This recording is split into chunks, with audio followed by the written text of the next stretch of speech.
கால பைரவர் அவதரித்த வரலாறு. ஒருமுறை பிரம்மலோகத்துல தெய்வங்கள் எல்லாரும் பல விஷயங்களை பற்றி விவாதித்து கொண்டிருந்தாங்க. அப்போது ஒரு தேவதை தெய்வங்கள்ல மிகவும் உத்தமமானவர் யாருன்னு கேட்டதாம்.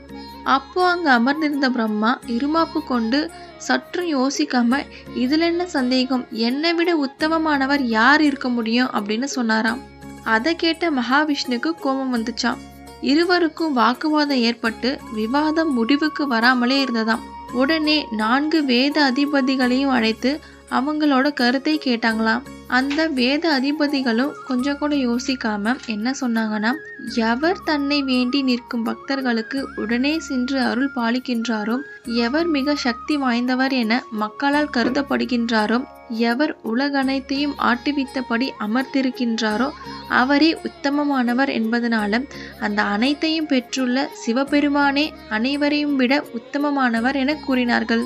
அதை கேட்ட பிரம்மாவுக்கு இன்னும் அதிகம் கோபம் வந்து சிவபெருமானுடைய உருவத்தை குறித்து கண்டபடி பேசினாராம். யார் அந்த சிவன்?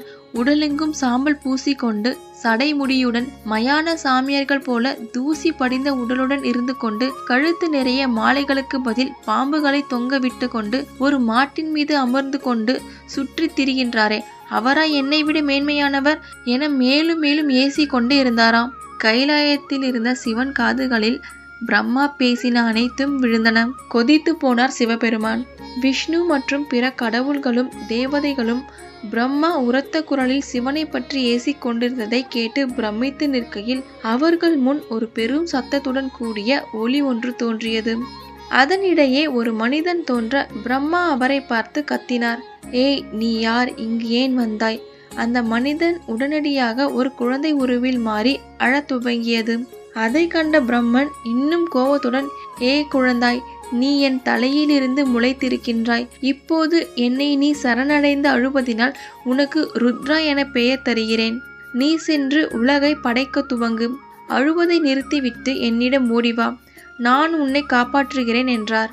அவ்வளவுதான். அந்த குழந்தை உடனடியாக ஒரு பயங்கரமான உருவம் கொண்டவராக மாறி அவர் எதிரில் நிற்க மீண்டும் பிரம்மா கூறினார், ஏய் மனிதா, இப்படிப்பட்ட பயங்கரமான முகத்துடன் வந்து நிற்கும் உன்னை காலத்தை காக்கும் மனிதனாக நியமித்து உன் பெயரை காலபைரவர் என மாற்றுகிறேன்.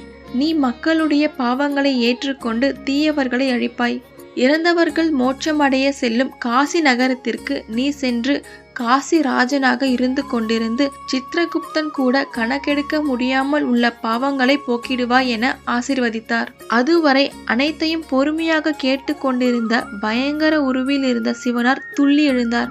பிரம்மாவின் 5 தலைகளில் தன்னை ஏசிய ஒரு தலையை நகத்தினால் கீறி துண்டித்து எடுத்து தன் கைகளில் ஏந்தினார். தன் சுய உருவை காட்டி, ஓ பிரம்மனே, உன்னுடைய எந்த தலை என்னை நிந்தித்து பாவத்தை பெற்றதோ அந்த தலையை பைரவர் அழித்து விட்டார் என கூற, அப்பொழுதுதான் பிரம்மா மற்றும் அனைவருக்கும் புரிந்தது வந்துள்ளவர் சிவபெருமானே என்று. அவரே தன்னை ஒரு ரூபமாக பைரவரை தோற்றுவித்துள்ளார். தம்முன் நின்ற சிவபெருமானை அனைவரும் வணங்கினார்கள். அடுத்து தன்னால் தோற்றுவிக்கப்பட்ட பைரவரிடம் சிவபெருமான் கூறினார், நீ பிரம்மாவின் 5 தலைகளில் ஒன்றை துண்டித்ததினால் ஏற்பட்டுள்ள பாவத்தை தொலைக்க அந்த தலையை பைரவர் உருவில் ஏந்திய வண்ணம் உலகெங்கும் சுற்றி கொண்டு பிச்சை பெற்று காசியை அடைந்து அந்த பாவத்தை தொலைக்க வேண்டும் என கூறினார். அவர் அப்படி கூறிய மறுகணமே மற்றொரு பயங்கர முகத்தை கொண்ட ரத்தம் கக்கிக் கொண்டிருந்த பெண் அங்கு தோன்றினாள். அவளிடம் சிவபெருமான் கூறினார், நீ பைரவர் பின்னால் அவரை பயமுறுத்தி கொண்டே துரத்தி சென்ற வண்ணமே இருக்க வேண்டும். அவர் காசியை அடைந்ததும் அவரை பயமுறுத்துவதை நிறுத்திவிட்டு சென்று விட வேண்டும். உன்னால் காசியில் பிரவேசிக்க முடியாது என்றார். பைரவரும் கபால ஓட்டையையும் பிரம்மாவின் தலையையும் எடுத்துக்கொண்டு மூவுலகமும் சுற்றிய வண்ணம் பிச்சை எடுத்தார்.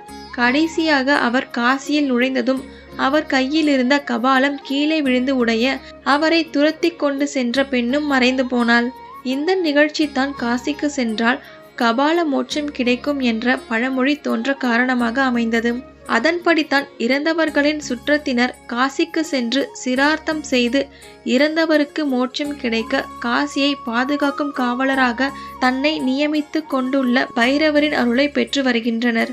கால பைரவரை முறையாக வணங்குவதன் மூலம் தீராத விவகாரங்கள் முடிவிற்கு வரும். வெளியூர்களுக்கு போகும் முன் அவரிடம் வேண்டிக் கொண்டு சென்றால் தடங்கலற்ற பயணம் கிடைக்கும். சண்டை சச்சரவுகள் குறையும்.